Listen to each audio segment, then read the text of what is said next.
These are classic trash. Classic trash.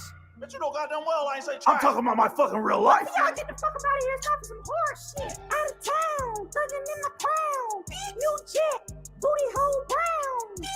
And that's the color if you didn't know. I had to tell it to you cause the shit's invisible. Hey, the mascara, this what them bitches scared of. I beat your ass with the power of error. Hey, who the fuck is you comparing? I'm not them. Don't get them hoes embarrassed. Ain't no pressure off the island. Violent, fly bitch, only fucking pilots. If there is a choice, then I'm only choosing violence. Put you in your voice, now you gotta move in silence. Bitch, who you bitches that you playing with? Saying shit, Aphrodite and I'm playing shit. Fuck your man, ho, never been no fucking save a dick. Ain't no 5,000 years old and ain't some grand shit. I'm the truth, not my last hoe, and an asshole. You can get your ass beat, better ass a last hoe. I don't need my seatbelt, but I'm finna crash though. I'm a fucking princess, I don't need a castle, bitch. What y'all playing with? Bloody, I'm scared. I like talking our network so you can deliver even more to your customers.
What's up, y'all? I have no idea what the hell that was playing.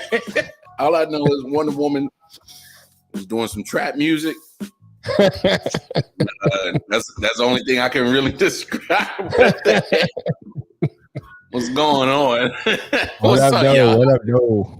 How's everybody doing today? It's episode 247, IOW Sports. Welcome on the building. Detroit Mel in the building. He's in Detroit right now. He's in the 313. Fuck me world. 313. Fuck me world. Yeah. And you know what? If I'm from Detroit, I'd be tired of all the damn 8 Mile references, man. I'd be like, yo, that movie's so old, bro. Like, let it go. All people know, man. It's all people know. I had my 7 Mile hat on. What's that? It's like, you heard 8 Mile, right? You know what I'm saying? What that mean? Like, just you do know math, right? Subtract one, fool. Subtract one. I'm the next street up, nigga.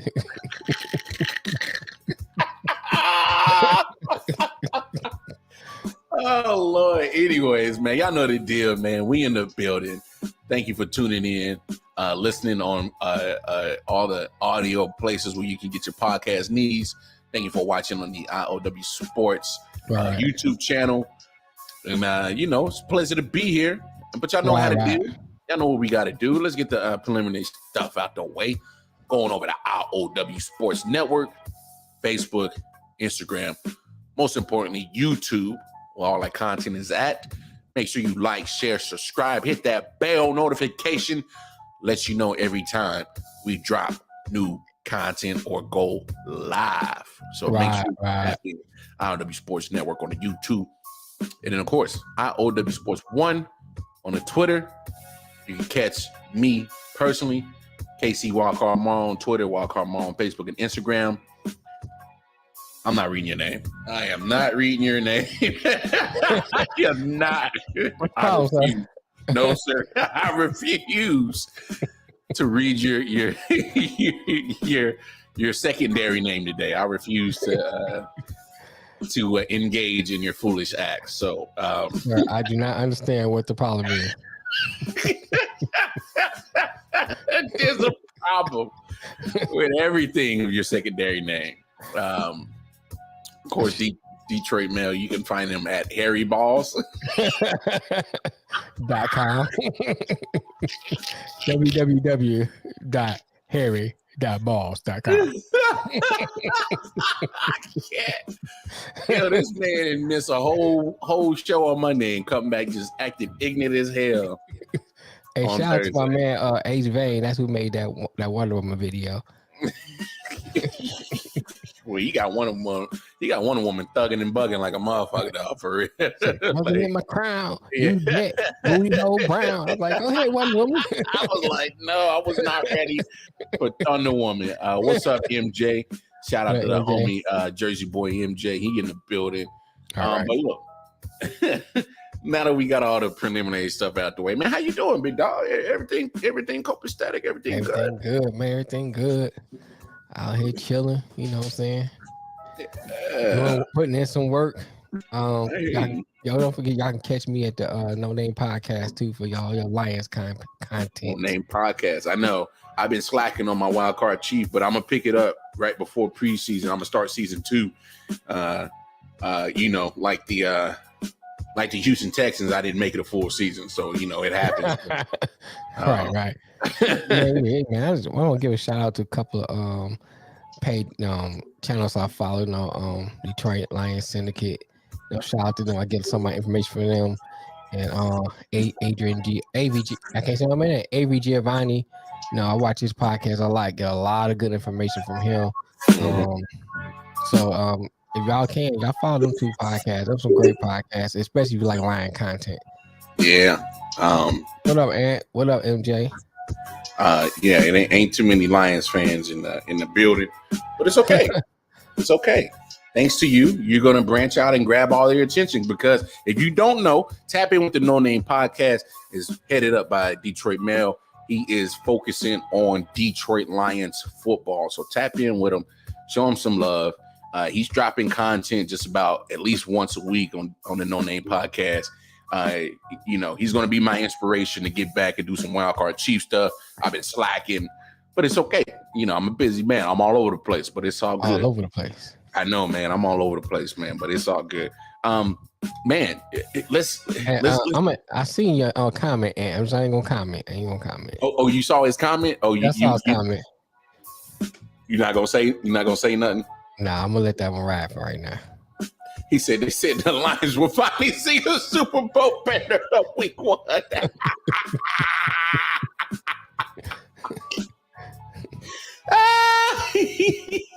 I mean, look, technically the Commanders ain't seen one either. Hey, AP, I ain't seen AP in a couple of days, but he come out swinging, dog. Swinging, don't he? You know what I'm saying? I'm gonna leave AP alone for he, turn his wrath on me, so I'm gonna leave him alone.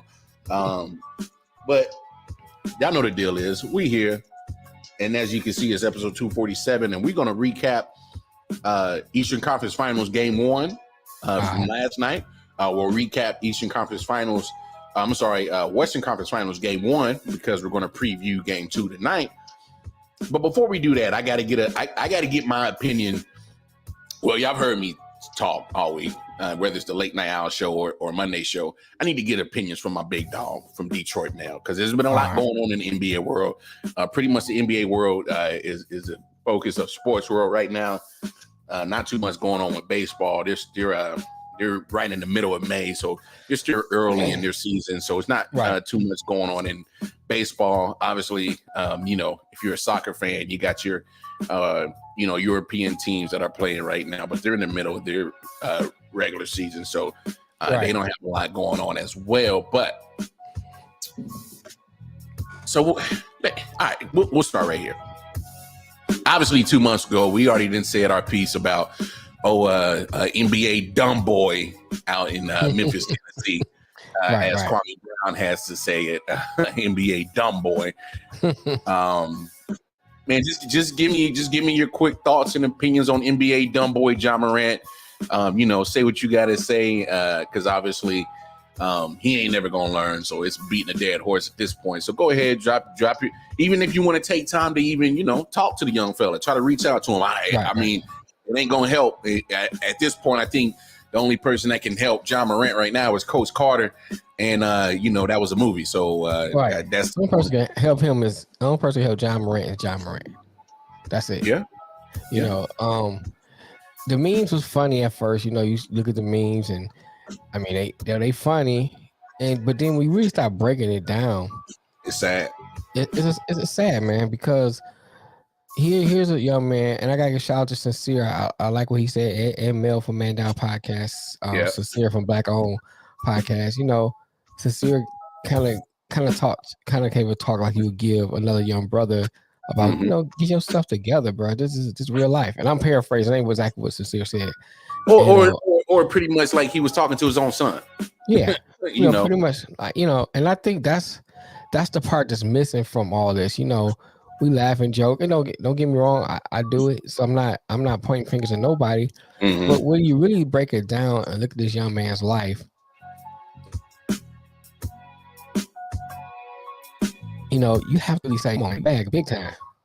You ain't even. I mean, the last thing was still hot. Yeah. You know what I'm saying? You just got finished getting suspended. The body was still warm. And you come turn around and do the exact same thing, bro. Come on, man. What we doing? What we doing? Yeah. It's one of those things that, man, we have this fascination, and I'm talking about generalized. I'm not talking about you and I per se, but this is fascination with trying to live a life, trying to live fantasy, basically. Yeah. I listen to some of the rap music. That shit just entertainment. Yeah, it's meant to entertain. It's not. It's entertainment. I'm too old to be on the corner slanging dope in a trap house, trapping. You know what I'm saying? I'm too old for that. Yeah.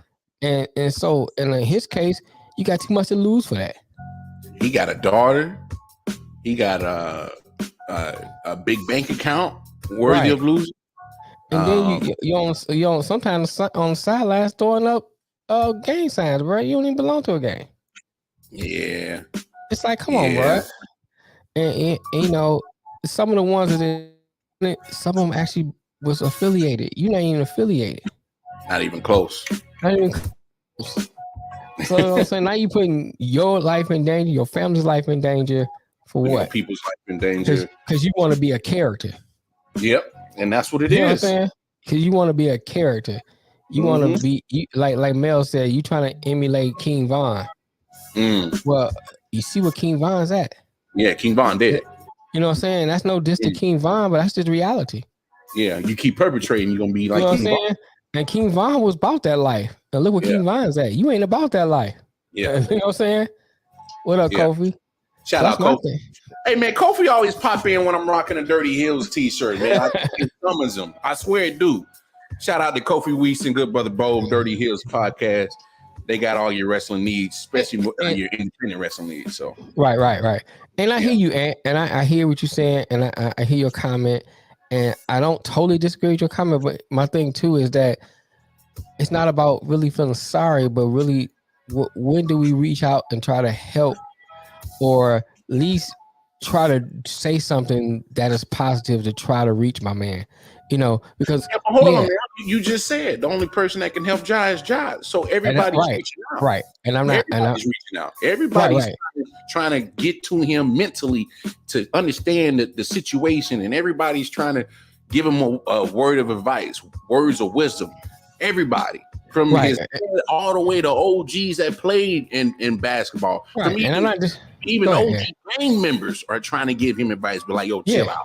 So And I'm saying about now. I'm talking more about my personal responsibility as a podcaster, my personal responsibility as a man looking at another young kid wasting his life, another young black kid wasting his life. I got you. I can't. For me, I can't sit here and just laugh and joke about him all the time. I got you. And see him wasting his life and not really say something. Now, will he hear it or not? I doubt it, but still, just me having a personal pride about myself. No, I got you. You know what I'm saying? That's all I'm saying.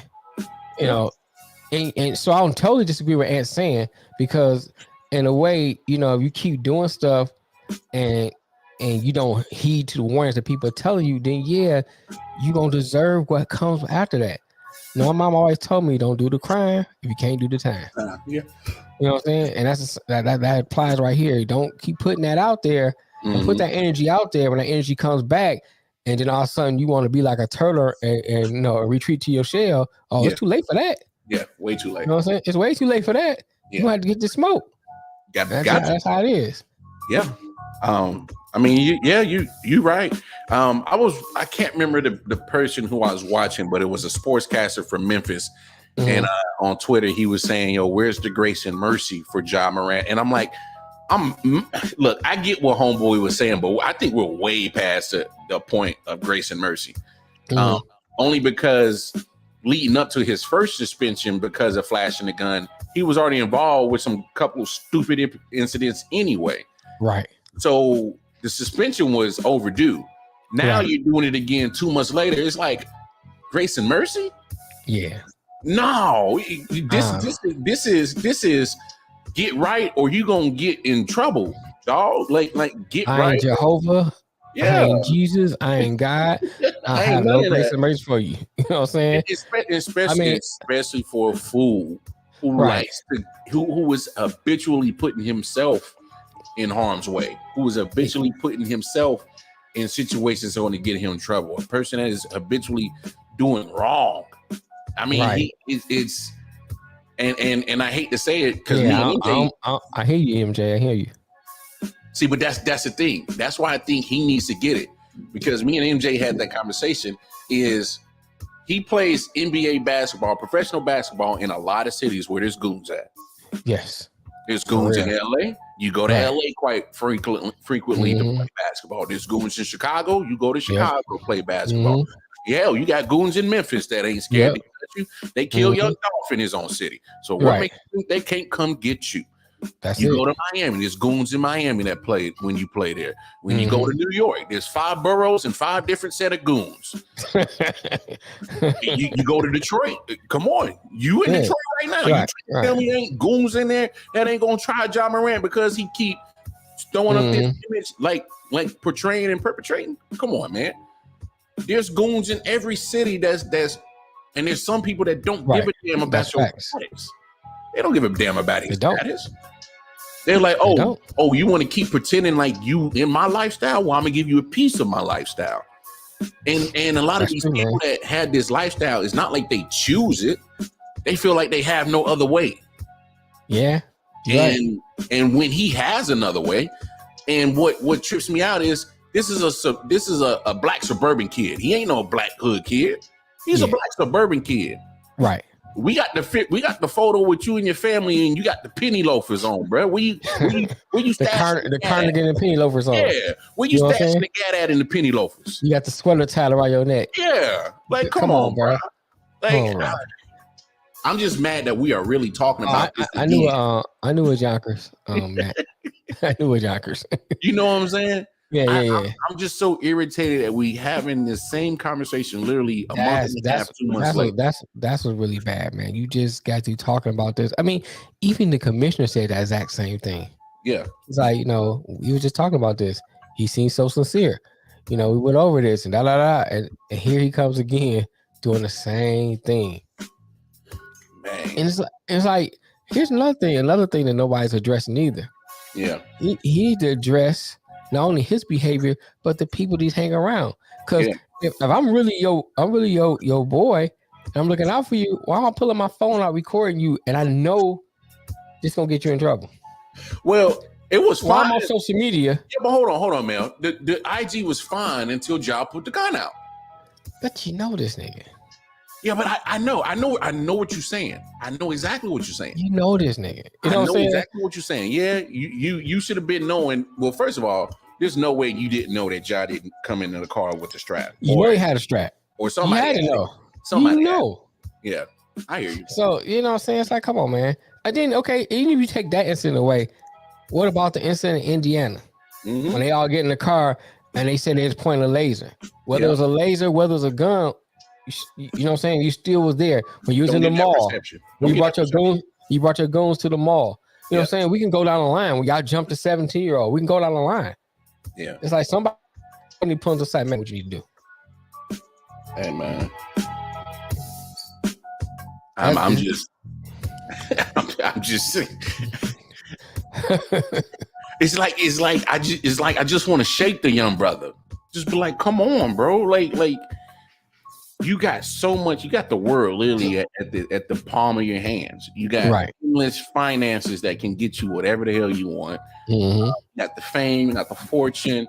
I mean, but and all that's just material stuff. So that's just a material factor. But you got a daughter.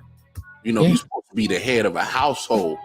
But what happens if you keep throwing up these gang signs and throwing up these pistols, and one of these goons come see you, and they leave that little baby girl fatherless? Because we can't act like that. That's not a possibility, because it is. I seen people get shot for less. Lot less. Oh my god. A lot less. God. Oh my god. I done seen people get in situations for a lot less. A lot less. So it's like, and you violating they politics. Well, because politics. Well, because he's a civilian. You're not about that life. You're not about that life. And here's another piece to it too. It's time for his dad to be a dad. Stop being a celebrity. Man, I'm glad Sincere said that in his clip, because that was the biggest piece that I took away from when Sincere King dropped his reel. He said, "All right, T. Morant, this is on you now." Because at one point you got to stop being so infatuated with the fame and the fortune and sitting sideline with the celebrities because your son is on the court, and you got to tap into being a father and pull him aside and say, "Yo, bro, you are so far down a wrong path. It's time for you to get back onto the right path before it really ends bad." Like that's probably been one of my biggest things. Especially you as a dad, speak to it as a dad, and when you trying to mold, especially a black son, how to navigate through this world. Like speak on it. And I mean, I got two sons, and I ain't gonna lie, you can see. Well, let me say it like this. My mother, it's funny because my mother and I was talking about this about 15, 20 minutes ago, how all the people who are famous to live on our block. And so like famous people don't faze me like that. You know what I'm saying? So I won't say I'll be caught up in the fame of people, but you get caught up in sometimes the status and the prestige of it. So for me, it won't be about the fame, the famous people. But then there comes a time where you still have to realize you're still a father. And you see your son not only fumbling the bag for himself, but for his kids. He can set up the family, you know what I'm saying, for years to come. Generational wealth, bro. Yeah. And so, and then you got not only that, because I want to make it all about money. Then you got to think about your own personal health. You in here doing stuff that you had no business doing, know nothing about, and then somebody pop you. Yeah. And now you brought up Young Dolph. Young Dolph was in his city. In Memphis. And just going to the gas station. Now you getting cookies, dog. You know what I'm saying? Go get some cookies. And that man got popped in his own city. His own city, bro. That y'all plays basketball in. Can I bring up Nipsey? He was doing stuff good for the hood. And got killed in his own city. Got killed in his own city. So I mean, we can go down the line of many examples of that, of people who was doing good in the hood. Yeah. And get popped in their own city. So you are doing stuff that you not even connected to. So as a father, I think like I said, we only can talk about what we see. So I'm not there. I'm not at that table having this conversation with them. But from the outside looking in, don't look like they having this type of conversation. From the outside looking in, look like T. Morant still on the sideline celebrating, trying to fight Shannon Sharp. You need to worry about his son. For me, if you acting like that, yeah, I can't support that. I'm gonna put you to the side, talk to you. You still doing that? You're a grown man, but I won't be on the sideline. Hey man, I don't care. I can't support that. Man, I don't care. I'm 35, about to be 36 in a couple of months. My mama and daddy would still whoop my ass as if I was a kid for acting a fool like John Morant. And I ain't capping about that. My mama would have slapped the hell out of me. My dad would have probably gave me a 2-piece and knocked me in the neck.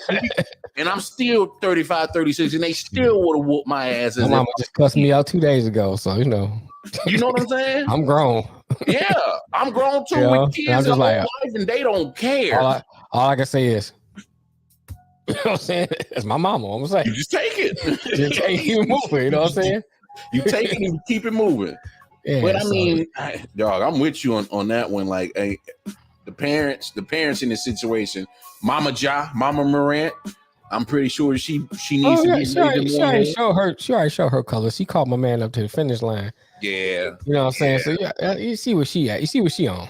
Yeah, see what she on. She a little bit of the problem there. No, she a little hood rat. She hood ratchet Scottish. I smell a little thought in her already. You know what I'm saying? Yeah. So I'm like, He said, I said, hey man, I done had plenty of pauses in my cries, dog. Please trust and believe that. For real. Suck that lip. I can't stand them motherfuckers. What you say? They hear me talking. Didn't I tell you? Hey, you never got that ass whooping and your damn daddy come out sweating, right. Just like you were working out. He got off in your ass, balls. For real. Right. He goes sun the fan all hot from your. You sit in the room crying. And then get knocked out some more if you cry too long. Dry it up. Stop out there crying. Dry it up. If you want being a dumb motherfucker, I want my ass woman to begin with. So, I give you something to cry about. I said, you already did. Yeah, for real. I give you something to cry about. You did. You did. You whoop my ass in the next week. This is your fault. I didn't ask to get hit with this belt. This was not in my cards. Hell no. Not in my plans. And when I wake up, go to school. You know what I'm saying? Go fuck with the hoes and get ass whooped. But that was not in my plans. Hey man, I'm telling you, dog. Like you can't. And here's the biggest thing, because a lot of and it's bad when you start getting actual affiliated people coming on, vlogs and stuff. Like, yo, like this dude John tripping, dog. But like, yo, you need to chill out because, there's people I know that come check you for that, dog. And that's the really thing. I don't want it to get to that point. You know what I'm saying?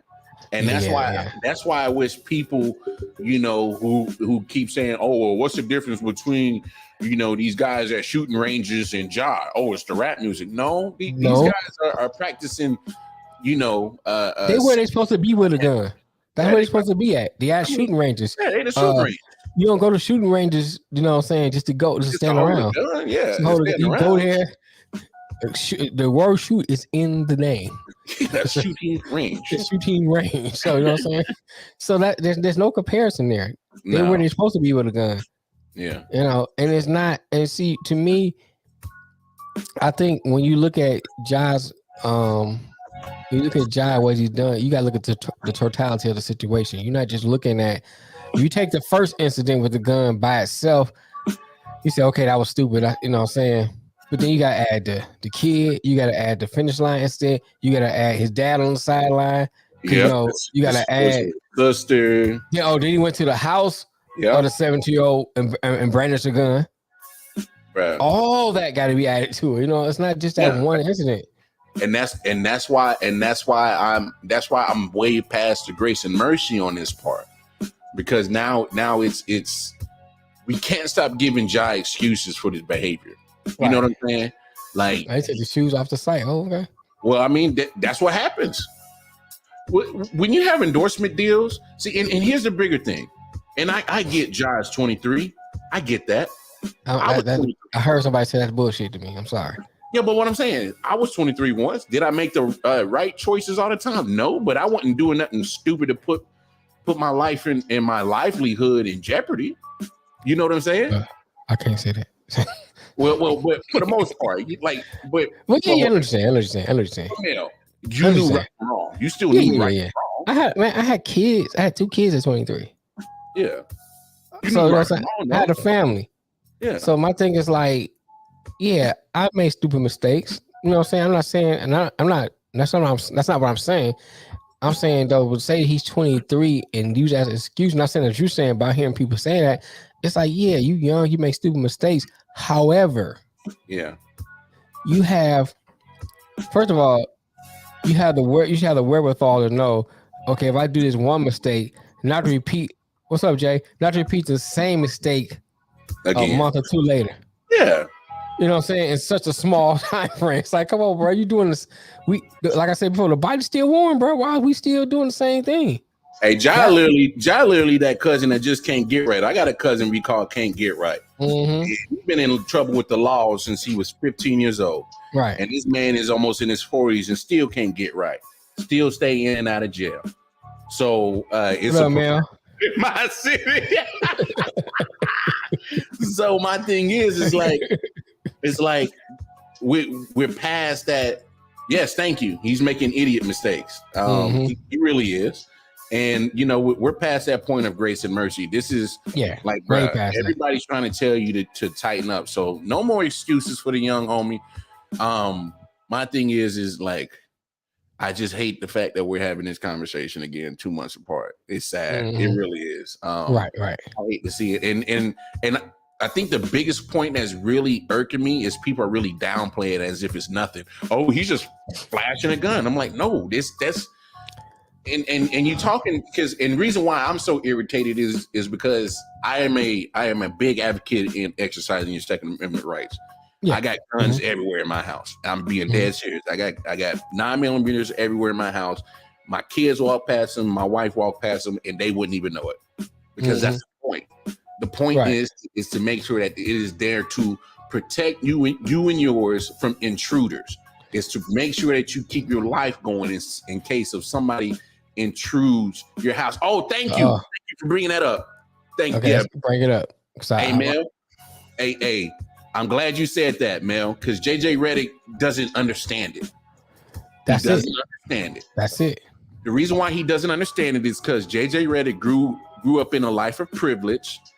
And when he played basketball at Duke. And if anybody who's familiar with Duke, I went to North Carolina Central for my freshman year. I worked there for a minute, so I know where Duke at. So Duke is in the hood. But the thing not no more. Well, no. Well, they've been cleaning it up. But yeah, Duke used to be in the hood. And they are protected by those very 24/7 security guard fences. All right. And they got people everywhere to protect the campus. And so when you're stuck behind that life of privilege and that life of protection, you don't understand stuff like that. All JJ Redick had to do was just walk outside them walls and actually walk Durham, North Carolina. He would have seen the stuff that people have to deal with on a regular day basis who are not fortunate like John Morant or fortunate like himself. You know what I'm saying? So the fact that JJ Redick is speaking on this and he has no idea how this stuff plays out, I'm gonna need him to sit the hell down and shut the hell up, like on some real. And what did he say? I might have missed it. I got to pull up the quote because I just saw it last night. Just paraphrase it. Paraphrasing, he was like, "I don't understand the point of everybody coming at Ja. You know, he's a young kid, pretty much making mistakes." And you know, or he doesn't understand why he doesn't need to be suspended for an extended amount of time, and it's just because JJ Redick doesn't understand the situation. He doesn't. He never had to deal with a situation like this, and he probably never will. And my thing is the fact that he's getting interviewed for head coaching jobs in a basketball league that is 75% black. How are you, who don't understand this situation, going to even turn around and relate to these players you plan on coaching? Well, that's what a lot of these coaches now, and I'm not going to say it's 100% about him not being black, but it's him not being understanding the situation. Because I'm gonna use MJ for example. MJ been in the hood. MJ know what's up. So I think MJ was a coach. He still can relate and understand what's going on when certain things happen. There's a difference between that and somebody like JJ Redick, who never was around it and can't understand what's going on. So certain things happen. His response is not going to be beneficial to that particular player. I think that's where the issue lies, is that when you have certain players who come out of certain situations, deal with certain things, you gotta know how to respond to that. And even in Josh's situation, because out of our history, sometimes when other people look like us do things, it's bigger than them. Mm-hmm. And so we have to pull them to the side, say, bro, come on, let's not do that. Yeah, this ain't You know it. what I'm saying? This ain't it. And now at the same time, all we can do is tell you can't follow the blueprint, then that falls on you. Yeah. You know what I'm saying? But I got to get off of me. You know what I'm saying? Accountability at some point. Yeah. You know what I'm saying? I can't take, but I'm not you and you not me. But hood shit, I can relate. That's basically what I'm saying. Yeah, though. that's basically what he's saying. That's basically what he's saying. That's what I'm saying. Yeah. Like, Because you know hood shit. Yeah. And so, you know what I'm saying? So when it comes to certain things, when certain people come out of a certain situation, you can still relate and be able, when they deal with certain things, you can recognize and say, hey, let me talk to you. Yeah. You know what I'm saying? So that, I think when it comes to, since we talking about JJ Redick, when it comes to him and not being in those situations, when certain things arise, you're not going to know how to handle it. Just shut the hell up. And that's it. Just shut the hell up. Because Some things don't have to always don't need a response. Thank you. Just because you got two lips, you ain't got to move them. You ain't got to say nothing. You ain't got to say shit every time. Mm-hmm. Hey, your card is in the mail. Sorry. Yeah, your card's in the mail, bro. I mean, it's things like that make me question. Like, even I know it may seem like nothing, but if you can't relate to this situation, JJ, how the hell are you going to be able to relate to those players in your locker room? Because you might have a John Moran in your locker room if you get hired as a coach, and you may not know it until something goes down. So my thing is, if you can't relate to it now and understand it, but you're speaking on it, that lets me know that you're not ready for that head coaching job. You're not ready. You need to stick your ass on the ESPN set and keep fighting with Kendrick Perkins and worry about that shit. Because obviously you're not ready for it. So right. I don't know, man. Yeah, because you can't assume. And you can't assume that you think you know. So, but let me ask you this. What's the best way that the NBA and the Memphis Grizzlies can handle Ja? You got to make an example out of him at this point. I'm just, because the X and O's of the game. And right. I think you got to make an example out of him, bro. Mm-hmm. I think, you kind of gave him a chance to only give him 6 games the first time. And it's kind of like if you give him another slap on the wrist, what's the deter him for doing it again? Because he said, quote unquote, all the right things. He said all the right things twice. You know what I'm saying? The first time he said all the right things. Oh, that sounds good. Yeah, he learned. I'm gonna get the help I need. Not, you know what I'm saying? So I think it's like now it's time you have to suspend him for at least. I'm saying at least minimum 20 games. I'll give him half the season. Ooh. Because I'm a firm believer in this. Like, if I give you without pay. Without pay. Without pay. Okay. Without pay. Because now you do it again, I know you don't give a fuck. Well, if I did it again, I can already tell you don't give a fuck, dog. You know what I'm saying? If I suspend you for that amount of game without pay, you still do it again? Yeah. You don't respect me, you don't respect the league. You don't respect the situation. You don't respect the situation. You have, you know what I'm saying, you just don't care. Yeah. So then it's like, okay, now you gone. Mm-hmm. It's like you have to at some point you have to put your foot down because people gonna keep doing it if you don't have nothing to deter them from doing it. Oh yeah, you gotta give them a reason not to do it again. With stipulations, okay. What would those stipulations be, though, Jay? Well, I would assume don't be getting into no fracas. Obviously, no flash. You be like the COVID too. You can't come to the arena. I'm for real. You can't come to the arena. Your dad can't come to the games. Yeah. All that. I'm with you. He needs to understand that this is not a game, man. People going to look at because the thing is like I can understand if he was getting in trouble for something else, but this is guns, and this is something and it's just him with his lack of awareness when it comes to gun safety and how irresponsible he's being with it. Right, Mel. I agree with that. You know what I'm saying? So I don't know. I at first I'm fine with, suspending him 20, 25 games out of an 82 game season without pay, and hoping he gets the idea. I've seen some people say half a year, like you said. I've seen some people say a whole year. Regardless, I'm fine with a lengthy amount of suspension without pay. It just can't be 8. It can't be 10. It needs to be a literally a significant time. Yeah, it has to be something significant. It has to be a significant time, and it has to deal with not just that, but it has to hit him in his money. Right. I mean, it has to. Speaking from perspective of players first, everyone else is speaking from knowledge of what gang culture is, and we see Ja displaying it. Correct? Right. Ja going to be in Adam Silver's office crying, talking about, "I'm sorry, I lied to you." And I brought this up on Monday.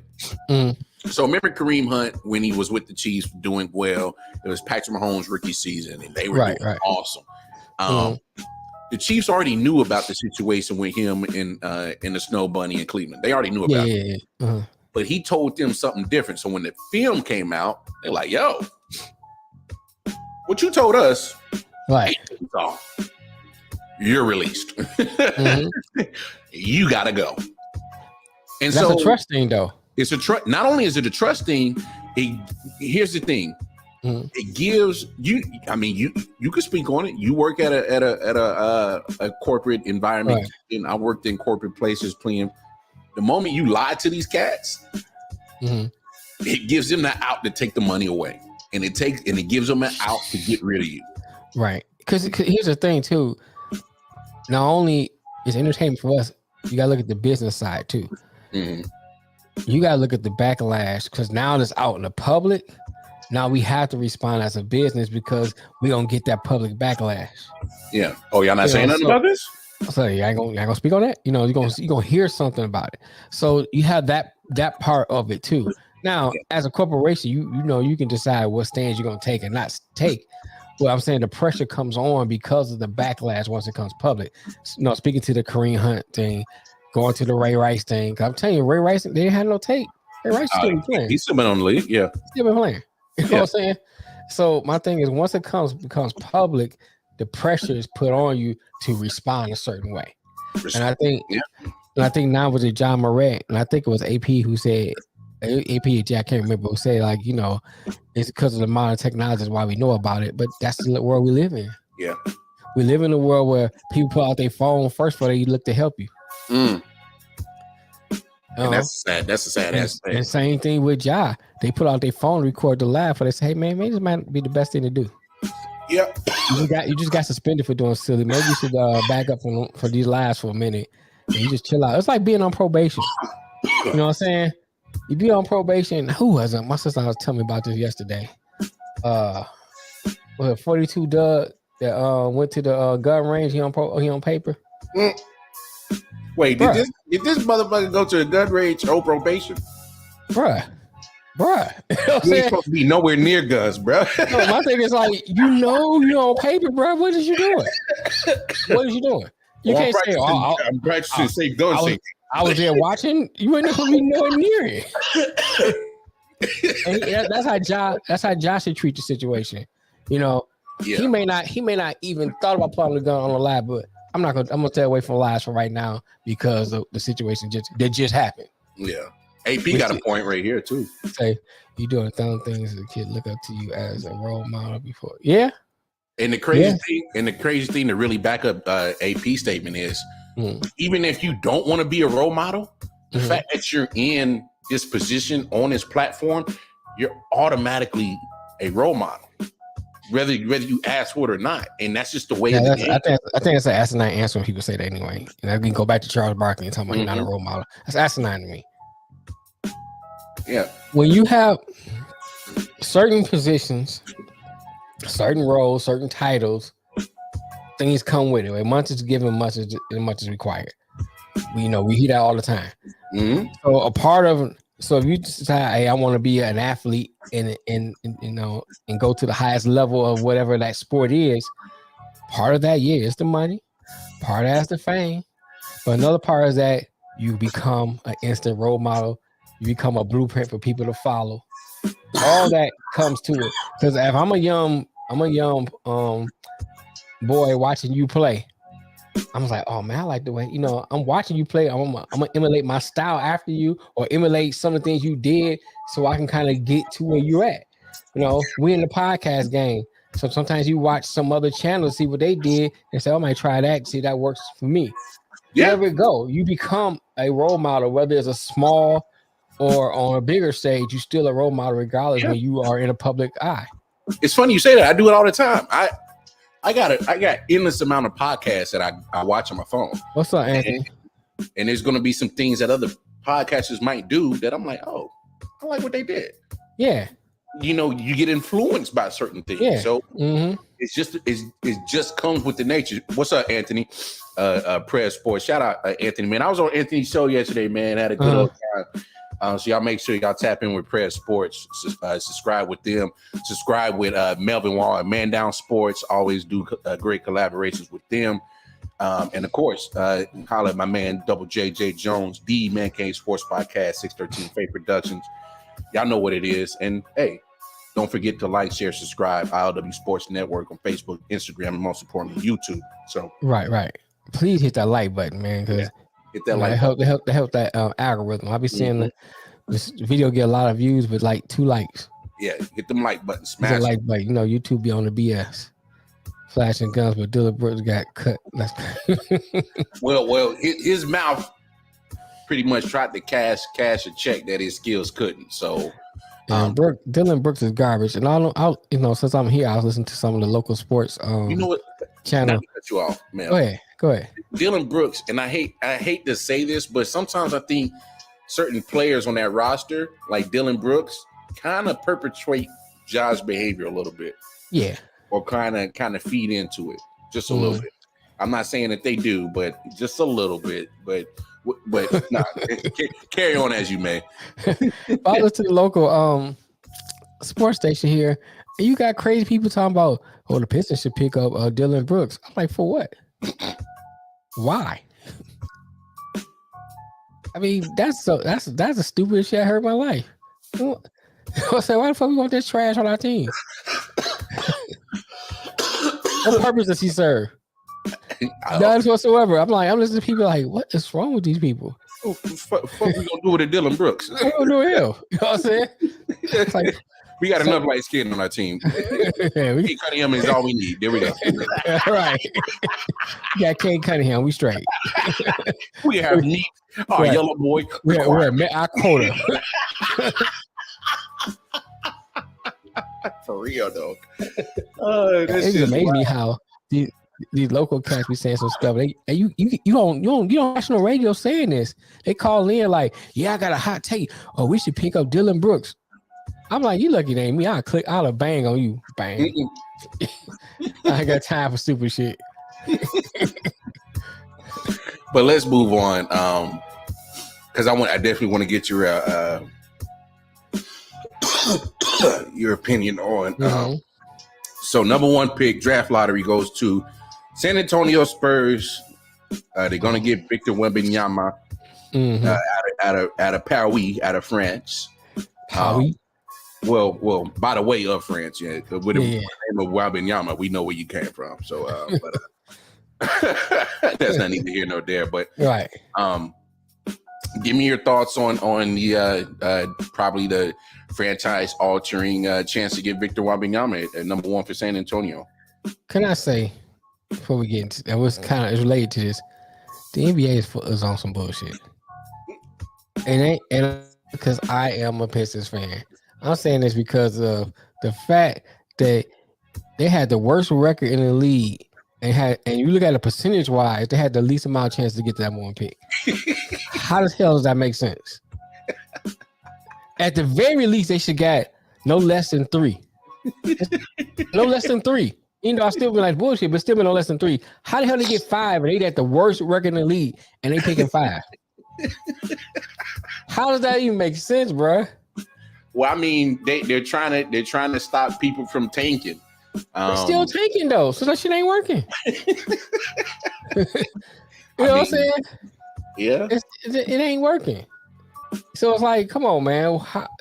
Even if that, okay, say you stop people from tanking, you still should have the one, whoever it is. Let's say take the Pistons out of it. Who had the worst record in the league, they still have a better chance of getting in the top 3 than everybody else. Hey, I can respect what you're saying because you're not saying just because you're the worst record, you should automatically get number one. On that note, So you can miss me with that bullshit, just spitting with your punk ass. and that's for you, Ant.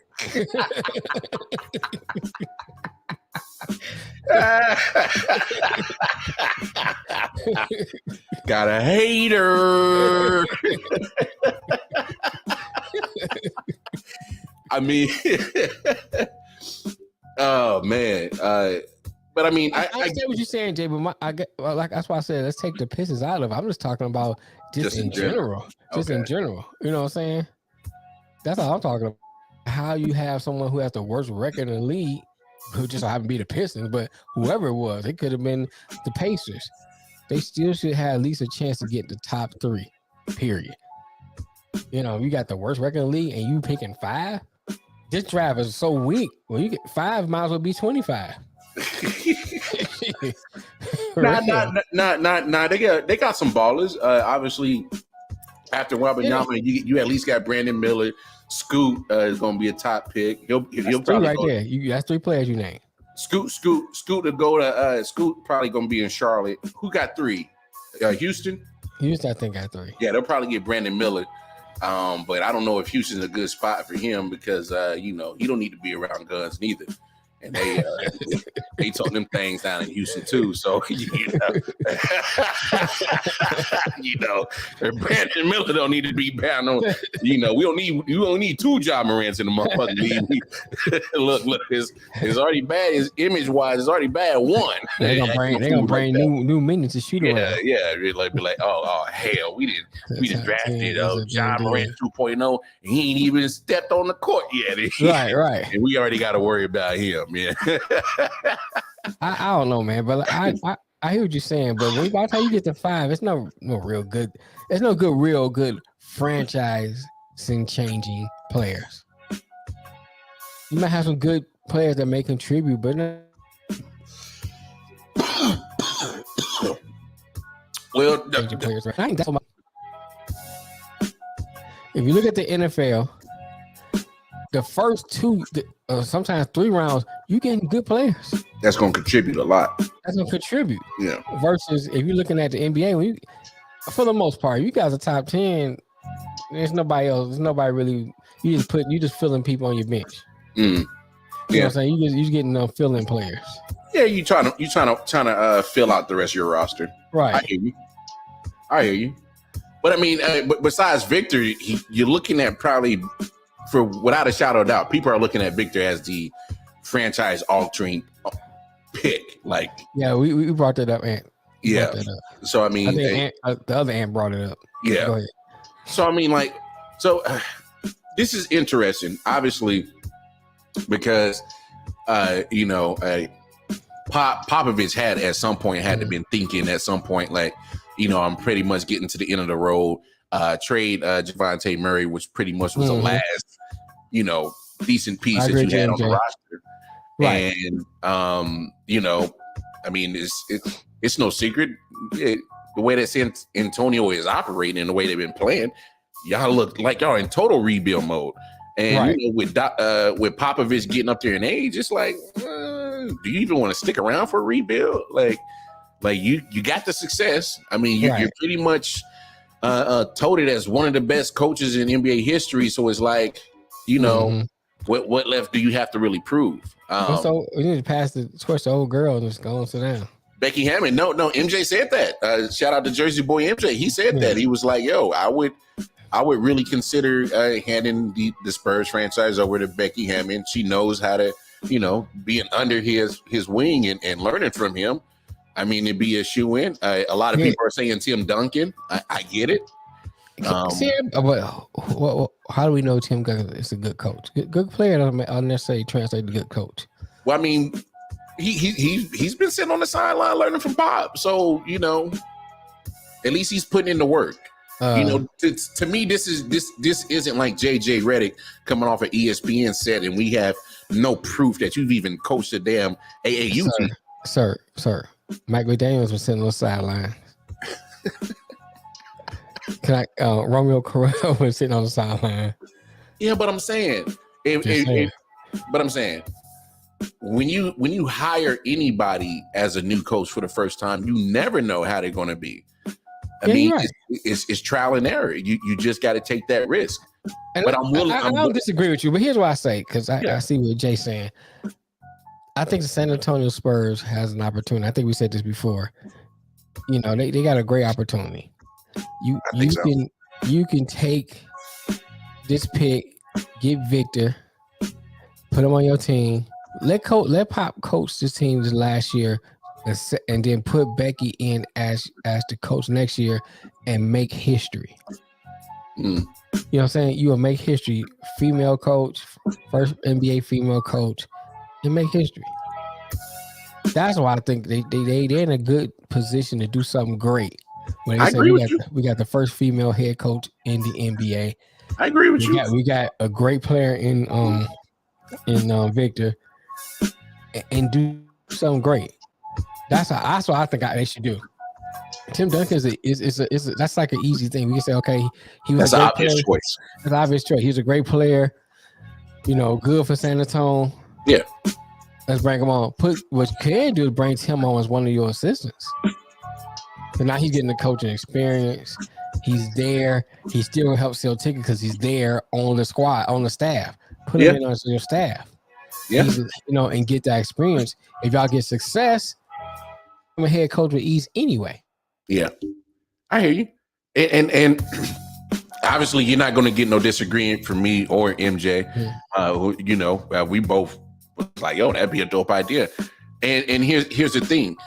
Not only would she, you make the history part, it would help with sell the tickets. And obviously Jay's already pointing out that ticket sales are already going up just by getting that number one pick. And right. I mean, just go ahead and put it, just call his name right now. Put it in concrete. I mean, it would be, you don't pass up on Victor. I mean, so we know where he's going, because if you call anybody else besides Victor, you might as well clean up your office right now, because the owner is firing everybody. Everybody gotta go. Hey, you know what? Don't even touch your shit. We'll mail it to you. Don't. Hey, did you see that joint with Jamal Adams, the Jet player, going to the door, his key card don't work? Yeah. I hear you, Jay, but I mean, if she is coaching on Vegas, she'll take that San Antonio head coach. Yeah, but come on, she'll drop the Vegas Aces in a heartbeat to go coach the Spurs. Are you talking about coaching the WNBA and the NBA? And it's no diss to the WNBA. No diss to the WNBA. It's a diss. Fuck that. It's a diss. Fuck that. Fuck that.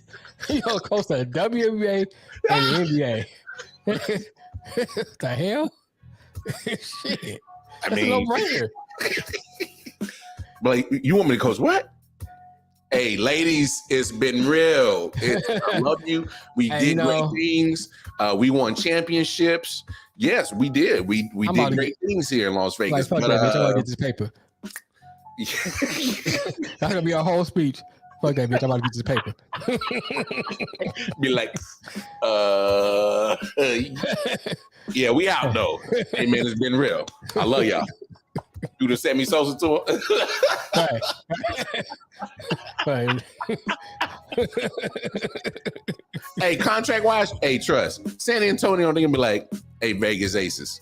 How much is it gonna take to stimulate your WNBA? She ain't making up but $25,000 a year. She ain't making but I'm saying, but come on, the Spurs, all they gotta do is like, hey, Aces, how much to turn some of them white only pies and the nigga pies? like, but they ain't getting a shotgun pointed back at her, So like bro, all you got to do is just be like, how much is it going to take Hey, this? let's off the table. I'm just saying, how much is it going to take to stimulate, y'all Las Vegas Aces economy? How much is it going to take? 2 million, 3 million, 4 million? It ain't that much. He'll go down there. Negotiation go just like this. They're gonna bring it down. They're gonna San Antonio executives gonna come down there. How much you want? Pay the salary right quick. Hey shit. Yo, pussy ass salary. Pay this shit. Just get out of here. Black. Hey, I'm just saying, there's no way Becky even looks at that paycheck that the Spurs are gonna offer and then keep looking at her bank account what she been getting from the Aces and be like, wait, you want me to stay here? Nah, pimp. You going from paying cardos to paying cars off. I'm out. You know what I'm saying? From the outhouse to the penthouse. You know what I'm saying? I'm out, nigga. I'm out. And she went from oodles of noodles to noble, bro. You know what I'm saying? Hey, she making over 1 million? Okay. Yeah. Add a couple of zeros. Okay. That's chump change compared to what you get at NBA. Man. Hey, man, tell him AP. Right. Hey, loyalty, don't pay bills. Hey, I ain't never went to no damn credit union or nothing and be like, yo, man, y'all take this loyalty, right? All right, you call it. Hey, we gonna turn your lights off. Hold on, let me get this loyalty right quick. Like, yeah, you see that mug in the dark. Yeah, in the dark. You better hope your phone ain't next. Because this conversation about to end for real, one way or another. For real. Your loyalty now. You can't hope the loyal motherfuckers pay your bill. Hey, and that's one thing that you got to factor into that equation if Becky Hammond is asked to take over as a Spurs coach. Man, like, on serious note though, she have a chance to make history. Why would you go do that? Man. And you have a chance to make history, bro. And here's the thing: if she turns it down and another woman takes her spot, you gonna eat that for life? Come on, life. Come on, there's no way you can eat. If you got the chance to be the Jackie Robinson of a certain situation and you choose not to do it, why? And because my thing is, it's almost like you were chosen to do it because the thing is people know your makeup. You're able to take on the challenges and the hurdles and the bads with the goods. You know what I'm saying? Like they know what you're capable of doing. They seen it. And then, she's had success in Vegas. We've already spoke about it. And congratulations to them. She's done her job. She has the Las Vegas Aces in the WNBA as the premier basketball team in that league. I don't know. Go ahead. Hey man, when the big dogs come calling, there's no way you can turn it down. Can't turn it down. Because not only are you talking about history, you're literally talking about like things that go beyond, just the history part of it. It's barriers, so many barriers. And when you thought you broke down another barrier, it was something else that you broke down. It's another barrier. And so it's like there's no way you could turn that down. And they know you're built for it.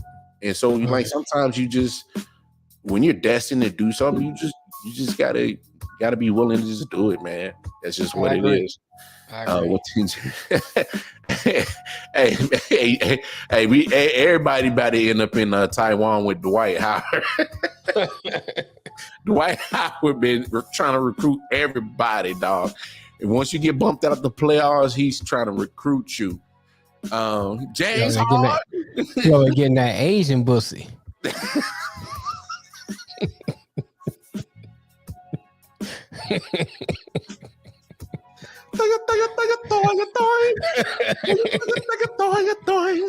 You getting that pussy? You know what I'm saying? This pussy come with shrimp fried rice, nigga. You like the egg rolls, dog. That's sweet sour pussy.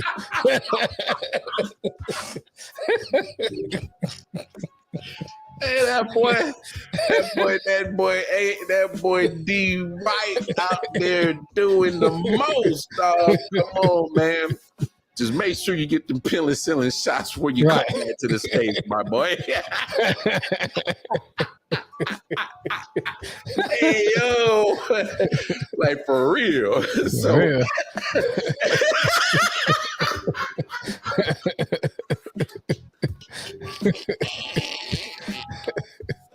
yo, stop. Everybody, y'all For chill, real. but no. But I mean, hey, if everybody keep playing, there's gonna be some people out there.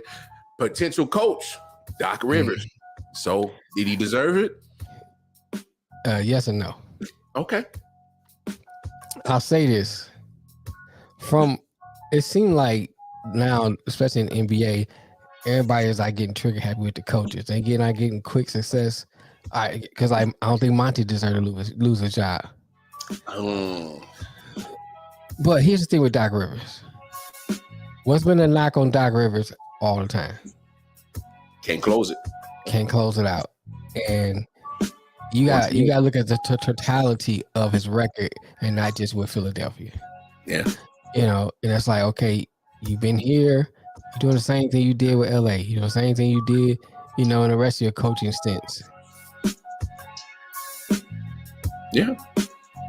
Can't win. If you look at it from just this isolated incident, his players gave out on him. I mean, his two superstars did not score 15 points.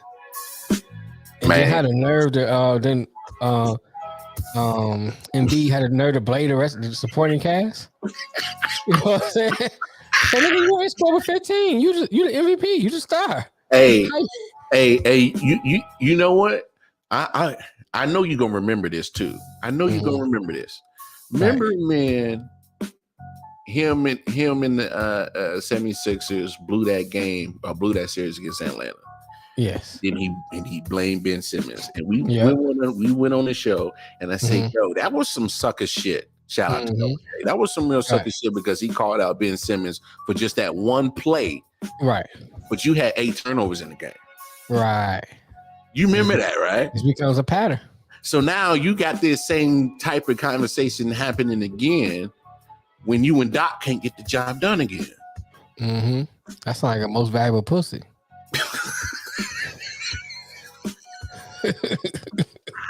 For real. That's some pussy shit right there, bro. If you gonna be a leader, if you are a leader, you can take everything that comes with that leadership. So that means if you lose, especially if you didn't play well, you eat that L and you take the responsibility. And even if you did play well, you don't put your players under the bus. You take it. You don't throw your players under the bus, bro. So now they do it behind closed doors, but you don't do it out in public. But this is out in public. So now this is 2 occasions now that your MVP, he was in the conversation for the last 2 years, right? And came up second. So this is now 2 occurrences in 3 years that he's in MVP conversation, winning one, and you right right under the bus for real. And then back up over him. Bro, you over here looking like Sandra Bullock and damn Keanu Reeves on speed. For real. And you MVP? I lose respect for somebody like that, bro. Hey, I can admit something. All right, I've been up and down all year, yo. MVP, MVP. Right. The way you disappeared in that game 7, the fact that the MVP, didn't close out game 6 at home. You the MVP. Both of them, Jay.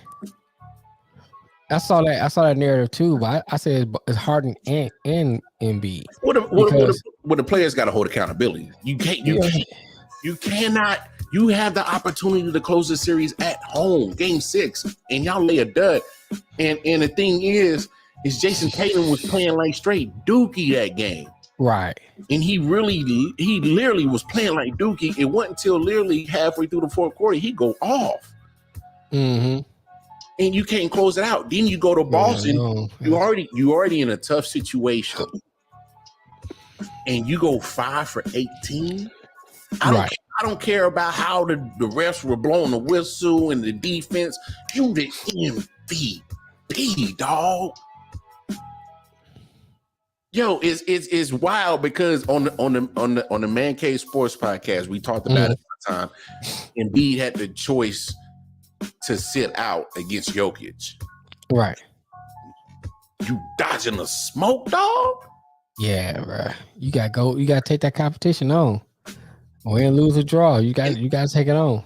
And now in the you literally had the series in hand, and you not only is you dodging the smoke of being the MVP. When you're the MVP, look, MVPs are supposed to close it out when you at home. Close it out. Shut the door on them. That's it. Like, all right, Doc, I know you the coach, man. Sit your ass down and just get your popcorn ready, dog. That's what MVPs do. Mm-hmm. And I gotta apologize to Jokic because I got off his train because I'm like, yo, MVP that dog, and because I love he plays defense and offense, but this is some sucky shit you doing. You can't keep driving the bus on all your people. Now you keep going through coach to coach. Right. My dude. We got to look at the perception of Joel Embiid. I'm not saying like not give him his flowers, because I still appreciate the defensive side he brings, the offensive side, the total package. He's nowhere. He's not going to be your analytic favorite like Jokic. That's just the fact of the matter is. But Embiid, when he grabs the dog in him, right, he's unstoppable, bro. That's true. But you got to show up for big games, bro. Yeah, I mean that's part of it. You suck out a week.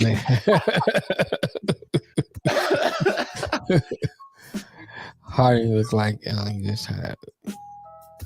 Man. I mean, Harden is not having the same player for a long time. So, yeah, but you still didn't do nothing when it came to that game 7. You should have had enough in you. Even if it's facilitating the ball or hitting open shots, simple stuff. Just do simple stuff. Just do this, man. You're right. It's a simple thing. You're right. You got a decent support cast around you. You're right. So I'm sorry. It didn't as the MVP. You got to take the game over. All right. So you got to take that's why you got the MVP, right? And you in your house, dog. You was in your house in game 6. Crib, bro. Man, you definitely shut it down at the crib in game 6, bro. Right. Just stop playing. We can't. I don't know, man. This playoffs and just how the playoffs be doing, it really be changing my perception on certain players. And I mean, I was waiting. No, man. I didn't say he deserved MVP. All I'm saying is that my perception of how Joel Embiid in big game situations keeps disappearing. And when you MVP, I get how the whistle goes and how players may get defended, but when you MVP, you the big dog. Mm-hmm. Take this, basketball is more easier for you to take a game over than say football. You know what I'm saying? Mm-hmm. Because you have the opportunity to affect the game on literally every play, right? Because you're on offense and defense. And so, but in football, if you play a certain position, that's your position. You can only get so many touches, right? So football is a team sport, but it's a little different. Like for instance, on defense, if you the nose tackle, you may take on a double team, and then the defense end may get the sack. Yeah, because you freed them up, but it's still because of you as the nose tackle to help get that sack. You don't get the stat, but it's still a team effort. So in that sense, yes, it's a team effort. However, in basketball, it's only 5 of y'all. You know what Mel say? When I see a team defend, the Celtics defend, and the refs allow it, I'll change my mind. No, and I feel you on that, Mel. Do some people get ref different? Yes. Some people get certain calls, some people don't. We know that's part of it. But I mean, I'm just saying, like, come on, man. Philly keeps killing themselves. You up 3-2. You at home. Like, God, finish it. I don't know, man. It's just another collapse. I mean, like, Atlanta, you was up in that series, 3-2, and now it's twice. You driving the bus. That's just wild, man. Yeah, I don't understand. You can't throw your players under the bus, bro. Yeah, man. Especially when you score 15 points. Yeah, you can't have bad games and then run over people. I'm just saying, like, come on. Like LeBron crying over a small bump. I don't know. I just never been a fan of people, being quick to right. I agree with you on that one, man. How did you perform? What did you do again? Mm-hmm. I agree with you on that, bro. I've always been that way. I'm just saying, if we all dookie, and then you got the nerves to talk about everybody else was dookie, but you ain't look at you. Nah, man. No, I didn't say I crossed over. I'm just saying, like, I'm more starting to even that, But I don't tell you like this though. When I watch Djokovic play, man, I be watching him. I be like, how the hell they ain't stopping him? He moved like so slow. He's like an amoeba, bro. It's like I don't know. It's like Kevin McHale. He gonna do that little wind up move. He gonna cut, but he still scores. I can't lie. I saw Anthony Davis trying to post up on him. It was like they was more almost to the wing right off the block.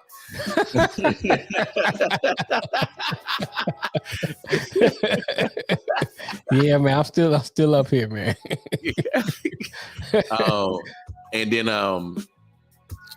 next thing you know, like Jokic did a spin on AD and left him in the wind, bro, and then laid it up. So I mean, he does have a nice little spin move. He got a couple of moves. Oh, yeah, I'm not saying he don't have any moves. I'm not saying he's still slow as shit. He's just so slow. You be like, how the hell we ain't blocking this? I mean, besides he got pure strength because he's a strong guy. So I can understand overpowering some people, but at the same time, it's like I just kind of slack off a little bit, let him make his move, and just toss that shit. Well, speaking of Game 1 of Western Conference Finals, I mean, to be honest, man, the Lakers, they was getting their cheeks clapped, man. Like Mel would say, for the most part, for about 3.5 quarters, and then all of a sudden, in true Bron team-led fashion, they come back and make a nice little push, but weren't able to steal it 132-126. AD goes off, get 40 points at least. He had a couple of blocks on Jokic, and he says Jokic is playing on another level right now. I love what he is doing. However, the NBA is helping him. I can't pretend I don't see it. Well, yeah, I mean, come on, that's certain people they want to market. Right. That's just what it is. That's a big European market that likes Jokic. They're trying to draw that in. The kid from Serbia over here scoring, and he's a superstar. I mean, that sells Serbia. That sells jersey over Serbia. To Mel's point, international, and you know this, Detroit Mel. I mean, you got your business degree. When you start making international money, boy, we swimming in cash, baby. Yeah. I mean, you want to diversify your assets and everything. I understand that, but I don't know, man. I understand it. I understand from a business standpoint. Don't get me wrong. I do understand that point. I'm just saying, look at it this way, and I'm not trying to put the race into it. Yes, another good black basketball player. Whoop-de-doo. Mm-hmm. But hey, man, this Serbian guy could bring in some loot. You got Gary Cooney over here. I mean, are you going to see the same thing with Luka? Mm-hmm. I mean, you're going to see this. You're definitely going to see the same thing with Victor Wembanyama. Oh yeah, I think with Luka though, because Luka is more finesse. So I can watch him. Like Jokic just moves so slow. I be like, how the heck is he I scoring? know, but I'm just saying that the international money helps the product grow. Oh, yeah, I'm not. Yeah. International players start sports. You know what I'm saying? Like the hospital. Yeah. Yeah, boy, they be hard on them over there on sports. Yeah, but it's you know that when they come over to the States and they play in the NBA, they're going to be able to compete with the local boys, right? So you know that you're going to get that factor. So that makes it easier for you to pitch it, to sell it, to market it. It makes it easier. It just does. But back to game one, Western Conference Finals, man, they did Nuggets did their thing. Lakers started off slow and being a Lakers fan, I was irritated with the defense. D'Angelo Russell, I don't know where the hell he disappeared to. He was lost on offense, defense, on the bench, in the locker room, on the bus. He was lost everywhere. He was lost in a hotel. He stayed to get some extra shots, and I hope it works out for tonight. But come on, bro. I don't know what you were doing. Your defense was just dookie. Yeah, I agree, John. And Jamal Murray was unconscious.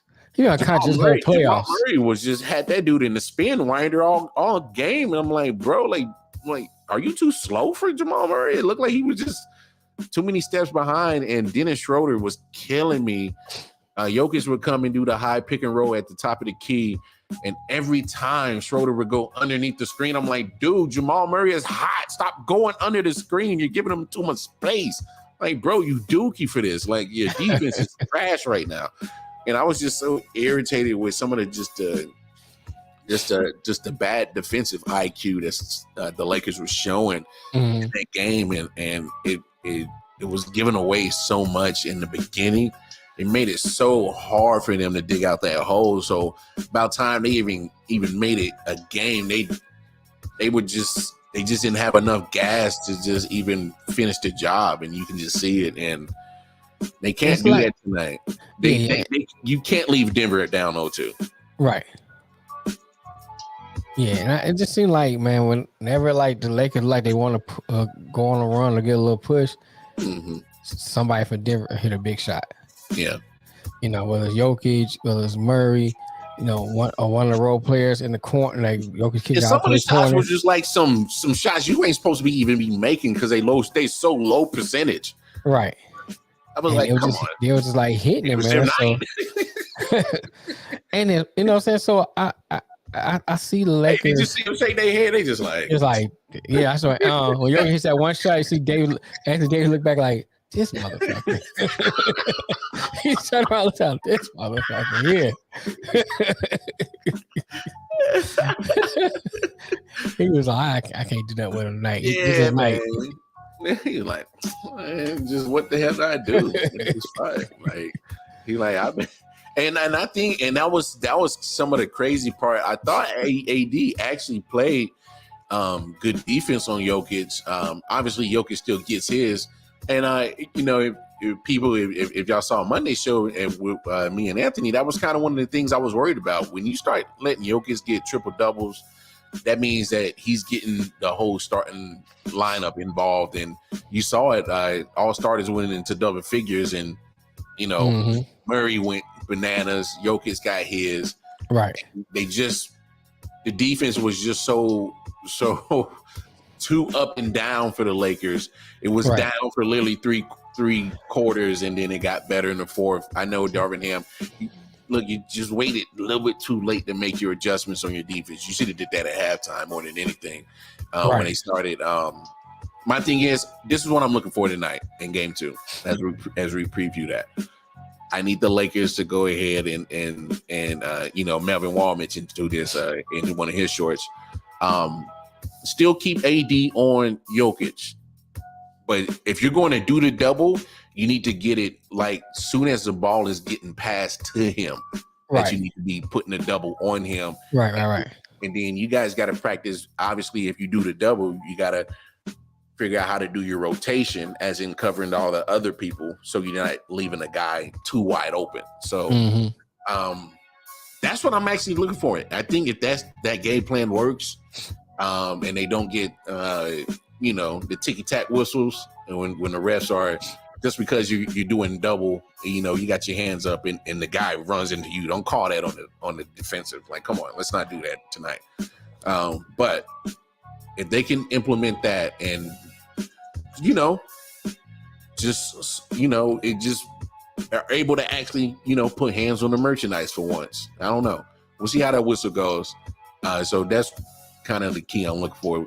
What you think gonna be one of the keys in game 2 for the Western Conference Finals tonight, big dog? Lakers first of all, they can't start off slow. Melvin Wall didn't say that. No.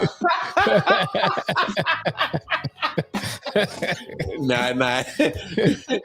I quoted you earlier, bro. Now, come on, man. I think the Lakers can't get off to a slow start for one thing.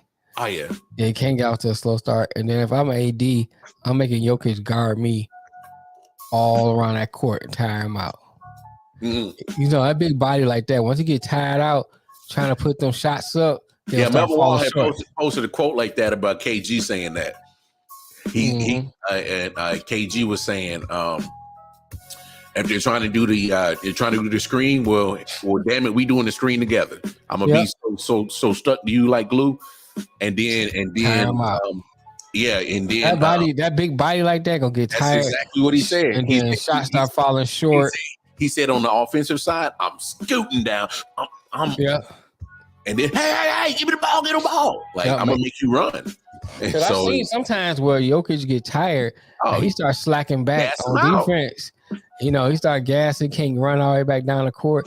Hey, that's what you got to do. Tire him out. It's not you worry about. When you big, your stamina ain't like everybody else's. Right. When you big, you might need a couple of breaks more than everybody else. When you big, you get when you start hearing that deuce in the corner start stalling. Yeah, you start hearing that deuce in the corner start stalling. That's when it's time for you to attack. So yeah, I mean, I'm not saying he won't pass. He can do it. Yeah. AD can do it. Yeah. Hey man, shout out to AD for staying healthy, man. Hey man, don't jinx. God damn it. Take it back. Saying though, man. Take it back. Take it back. He took a blow to the head and kept on going. Take it back, man. Come on now. You didn't jinx my boys. They back to damn. Come on, man. He back to hell. He came this far. He came this far. He good.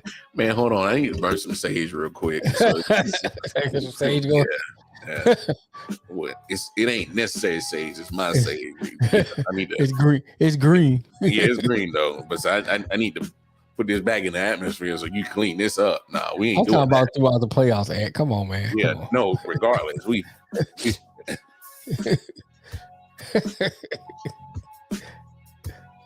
Yeah, we rebuke that in the name of AD, bro. We rebuke that in the name of the AD.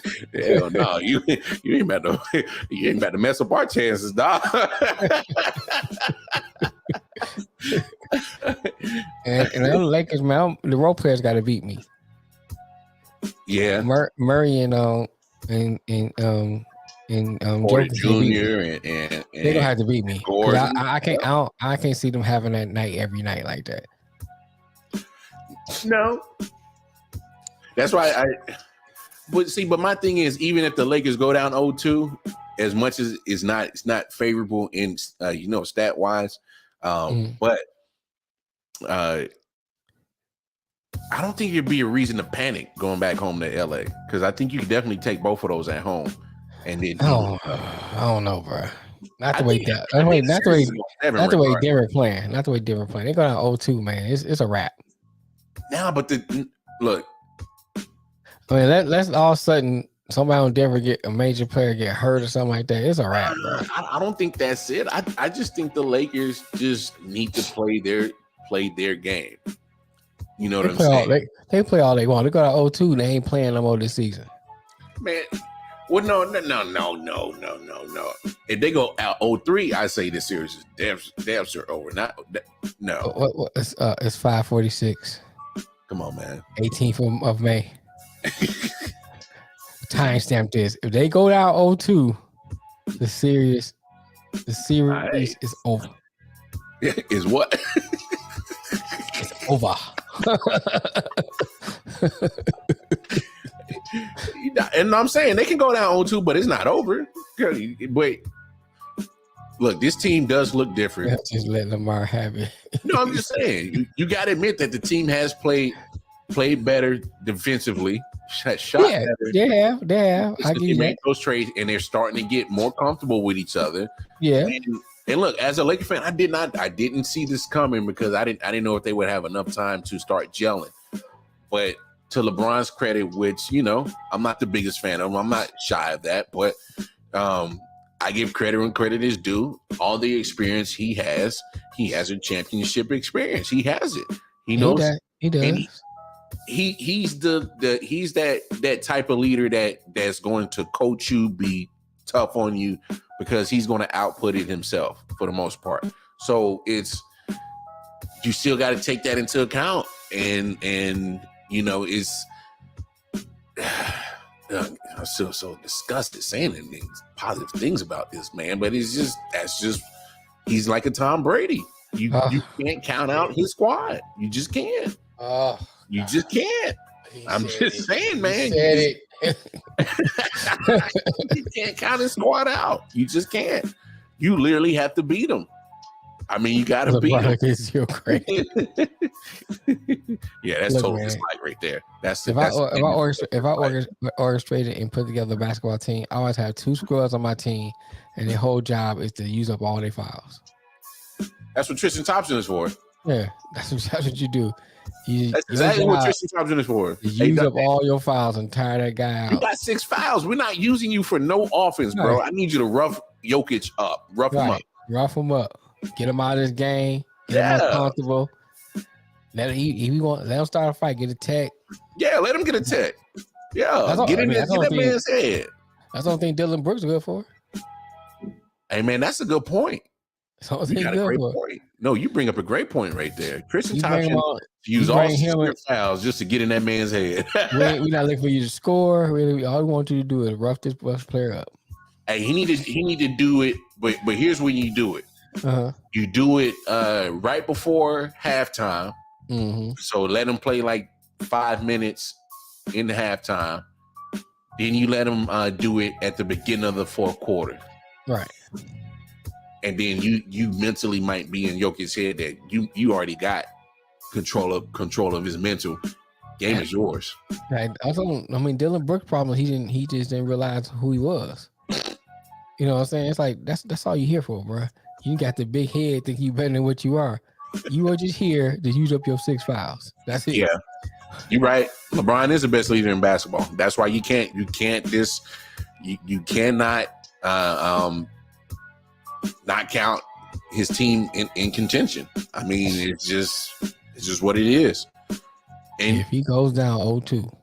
But hold on. But I mean, let's be real. As much as I knock LeBron for not taking the last shot a lot, he makes the right decision all the times in the clutch, and he puts a lot of faith in his teammates to knock down some shots.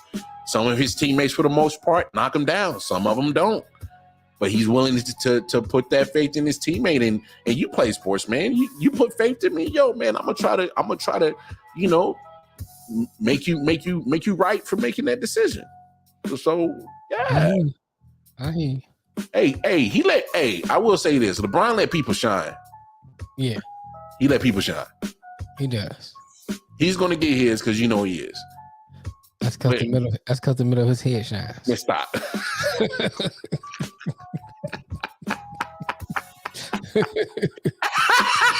Man said I need to start a fight with Jokic.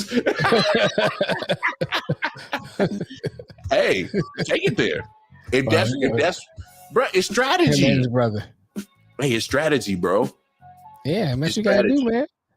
Because let's be honest, what other purpose is Tristan Thompson doing on that bench for? Right. Nothing. except having the best seats in the house to watch the game. Right. you That's it. comfortable? You comfortable, Tristan? You comfortable? Hey, you seen them cushions on them chairs? Them joints is thick as hell, dog. He's like, oh, this is nice. It's real. Hey, what is this, Corinthian? Hey, you get them padded metal chairs, but the pads be like 4-inch deep. You be like, oh, this is real. And it's memory foam? Oh man, it's all shaking my buttocks and everything. Shoot, this feel better than one of the Kardashian asses.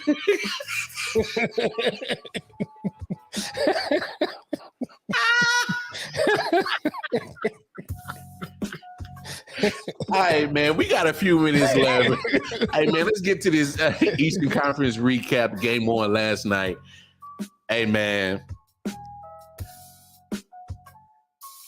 Boston Celtics, they keep playing with their food, dog. But here, I'm looking more at Miami. What Mel say? It's not in the script from the good house who that's the league is going to make sure they win both games in LA. Lakers win Tuesday. I mean that's my prediction they'll win, but I'm saying if they don't win the series. Yeah. Oh my gosh. But no, I'm actually looking more at the Miami Heat. I predicted this series would go 7, but I think Boston would get it.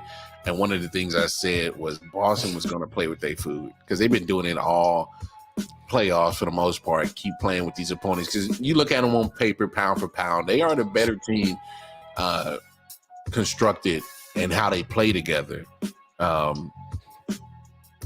in the East, in my opinion.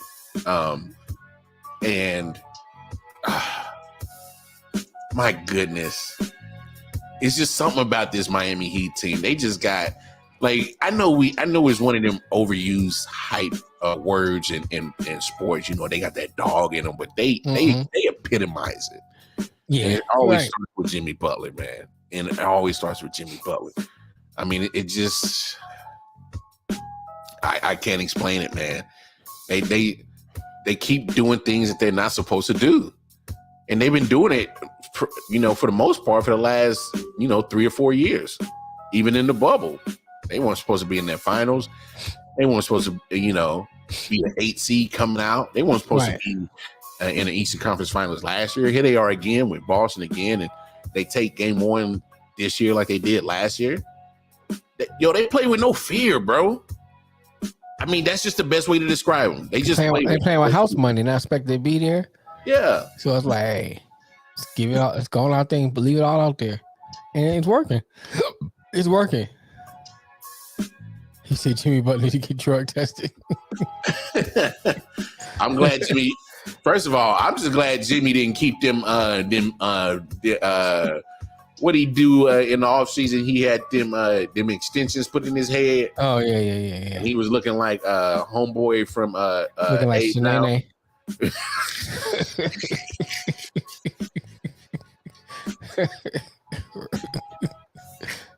He was looking like Makai Fife and 8 Mile. Damn 8 Mile. So, but I mean, he just is like they literally follow his lead, and he's one of those players too that we've always said it a lot on the show, in the late night out show with MJ is. He does a lot of great things and never masters one, but the only thing that he has mastered is just that straight competitiveness that's in him, and his team feeds off of it. And I mean, and the greatest thing is backed by good coaching. Like Coach Spo is he's one of those coaches where you just like, yo, when we're in a situation, he gonna get us right. Right. He's going to put us in the right positions, right? He's going to do his game plan because he started as a film guy. He knows how to break down film and how to look at tendencies and strategies of your opponent. Come on, man. Right. Like, you got to take into account where he came from. Coach Spo is breaking down your team, and you give him a 7-game series. There's not go-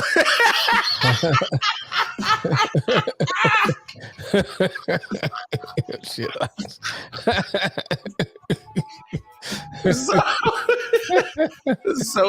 There's not a lot that you can do that's going to surprise Spo. Right. So give Spo his credit, man. So that's why I hate to make this comparison, but you see how he prepares for the game like a Belichick would. He's knowing all your tendencies, and Belichick never had the greatest of stars on his squad. You know what I'm saying? he had some killers though, but there's not a lot of stars on Miami Heat roster. You know what I'm saying? Not a lot of stars on Miami Heat roster. So right. And as much as I hate the comparison, it's almost mirror image. Just great coaching. Bill Belichick knows how to break you down. Right. Whoopi Goldberg shadow. It was Ghost, man. It was Ghost. He could be in Ghost. Oh my gosh, I can't with man.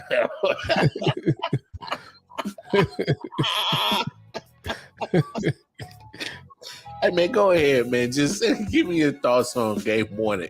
I don't know what to say, man. Hey man, I gotta give all the props to Jimmy Butler in Miami, man. They playing like they want this thing, man. And I think that and for the most part, I'm gonna say I think Boston still win the series. You know, that's barring any injury or barring any great collapse. They have a better team on paper. They deeper. I like, Jaylen Brown, Tatum. Tatum just can't play like Dookie like he did against a couple games against Philly. Because I think the Heat would take advantage of that where Philly didn't. I think Jimmy Butler's playing out of his mind, man, and you gotta give his props, man. I love to see him make it to the finals. I love to see the Heat make it to the finals because I think that'll solidify Jimmy Butler's legacy. Yeah, I wouldn't mind it. I mean, it goes against my pick, but I still wouldn't mind it. Man, Boston. I mean, the Heat and Denver in the finals. I like to see that. Nah, I'll go Heat Lakers. Yeah, well, because you're a Laker fan, but I'm saying I like to see Denver in it. Y'all remember earlier this season when Butler and Coach supposed to had a fight? You need to go through that. On the other hand, the Warriors swept their situation on the rug. Right. You got a point right there. The Warriors never recovered from that. I mean, even Kerr said that though. He said we haven't been the same since the incident. I mean, that's part of the problem, but a lot of the part of the problem, the Warriors is too small. That too, and they play teams that like the Lakers and Denver. They get bullied around because they don't have nobody to really handle anybody's bigs. Well, they had. Well, they had, but they had them. Yeah. James Wiseman could have turned this. I'm telling you, and that's what really irritates me with Steve Kerr is he literally had a piece that would have turned and changed the whole trajectory and perspective on how you guard this team. Right. Like, obviously, you still got Clay and Steph shooting out the gym, but now what do you do with this 7'1" big man that's protecting the rim, playing defense, and he's probably out there shooting with Steph and Clay. Yeah, true. James Wiseman literally gave the Warriors everything that they wanted, that they've always had in the center, and what they used the center for was to rebound, rim protect, play defense. So he could have done all that plus more. Like, how do you neglect the plus more? You trade him away. You give up on him too quick. I mean, I don't even know what's going on with Jordan Poole. You paid him already, but yeah, that's the problem. He got paid. He got paid and his jaw still sore. Yeah, but still talking. You just talk normal. He said, "Throw my shot off." Face with a right hook. His jaw quicker, so it's his shot. I used to talk normal, little Nicky. Right. Talk normal. But Draymond hit me with a right hook. because they didn't deal with it. Yeah, you're right. They didn't. They didn't deal with it. Like that man eating from the side, like he always eating tacos. Yeah, you she said, but Mel got a point, and I agree with you on that. They didn't deal with it, and that's what happens with anything, man. When any kind of situation arise, you have to handle that right at the spot. Deal They with did it. the same thing with the KD situation. Yep. We're talking about patterns with Embiid. This is a pattern with the Warriors. You bring in all these great players that can literally change the way of how people guard you because they're unicorns. They're unicorns. KD's a unicorn. Wiseman was a unicorn. And could you won championships with KD? I'm telling you, you could have won championships with Wiseman. Right. And but it is almost like the core is like Steph is part of the clique. Like he's always the one that's trying to bring everybody in. Like, yeah, man, be part of the homies. And then Clay and Draymond is the bullies that keep pushing everybody out. But like, nah, man, Steph ours, Warriors ours, Steve Kerr's ours. And then you see now you see that I keep forgetting their general manager's name, but he might be out of there. Yeah, he might be out of there. So I mean, man, if he's out of there, that kind of gives me when I that kind of gives me understanding on what's going on more than just the championships there and Golden State is looking real. It's looking real cliquish. You know what I'm saying? It's looking real cliquish, and Steve Kerr's part of it. Yeah, but man, it's business first. But I'm saying it's not looking like business. It's yeah, looking I like agree with you. I'm saying, but that's it's the looking issue. like the clique and everybody else. That's what it's looking like. Steve Kerr, Draymond, Steph, and Clay. And Steph's the one that keeps trying to integrate everybody and the other three just keep repelling them. That's what it's looking like. That's what it's starting to look like. You can't let Draymond do what he want to do. And that's He the problem. is, though. I'm saying, but that's the issue. That's part of the issue. He punching people, he calling people bitches and stuff like that. And we just let him do what he want. He ran KD out of there. He didn't got Jordan Poole scared. You can't shoot the ball no more. Yeah, Bob Myers. Thank you. Yeah, Bob Myers here yesterday. You just can't do that, bro. I mean, even if it means sacrificing him, getting rid of him, because what you really lose if you lose Draymond? You can find another Draymond Easily. You can find another one. You know what I'm saying? So it's like, do I want to win championships, or do I want to make people happy? And I don't know if anybody remembered these comments. So after they got eliminated, they had Steve Kerr was quoted as saying that this team maxed out and this team built currently is not a championship team. And then just a couple of days ago, he goes, if we don't have Draymond next year, we're not a championship team. And I'm like, wait, I'm confused. Right. You just the other day, you just said you're not a championship team. You maxed out. And now a couple of days later, you're saying, oh, with Draymond, if he's not part of the roster, we're not a championship team. But he's just part of that team. You just said maxed out is not a championship team. So why are you flipping the script now? Like, again, is you looking at a pattern that, oh, it's my clique. Like, now you taking up for him now? Again? You just said this team next out is not a championship team. How it's constructively built. He's part of that. Man, your window's closing. So what you gonna do? I think the window's done. Your superstars are aging. Yes. I mean, but I think that Clay and Steph still have enough in that you can put some people around them and still win. Yeah, but Clay wants max. And that's why I'm saying it's not about the business part. This is about my friends. This is about my homies. You know? Thank you. Yeah.